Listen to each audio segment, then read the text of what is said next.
আয়ুর্বেদিক ও ইউনানি ঔষধ রপ্তানিতে বাংলাদেশ এখনো অনেক পিছিয়ে আছে। সম্ভাবনা থাকা সত্ত্বেও সুযোগ সুবিধা এই শিল্প ও বিদেশি বাজার ধরতে পারছে না। আয়ুর্বেদিক এক্সপোর্ট সেমিনারে এমন অভিযোগ করেছেন বক্তারা।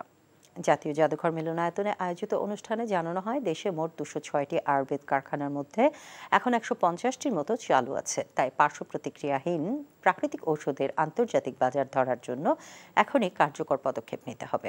প্রদর্শনীতে হামদর্দ, একমি, কুণ্ডেশ্বরী, স্কোয়ার সহ 10টির বেশি প্রতিষ্ঠান স্টলে তাদের ঔষধ প্রদর্শন করে।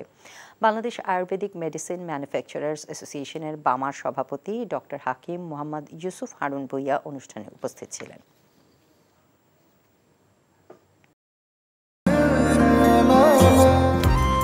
আমি মনে হয় তোমারে ভালোবাসি, মনে হয় না, আসলেই ভালোবাসি।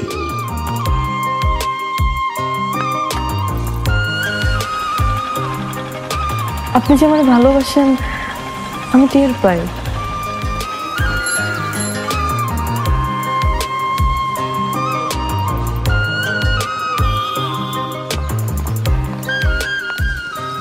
বুকের বাম পাশে যে ব্যথাটা হয়, ওই ব্যথাটার কাছে প্রশ্ন করে দেখো না, ভালোবাসো কিনা। 10 টাকা 10 টাকা ঘুরাইয়া দেখেন ভাগ্যের চাকা। Lottery lottery lottery.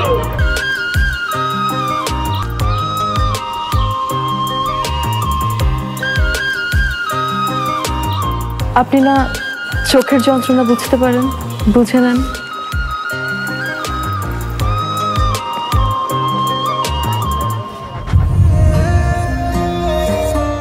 কিন্তু পুরো জগৎ মিথ্যা বলতে পারে, মানুষের চোখ কিন্তু কখনো মিথ্যা বলে না। তোমার ওই চোখ বলে তুমি আমারে ভালোবাসো। আপনি কি আমারে দেখছেন? এখন জন্ম সনদ দিয়ে খোলো বিকাশ স্টুডেন্ট অ্যাকাউন্ট। নিজের বিকাশ নিজে কর।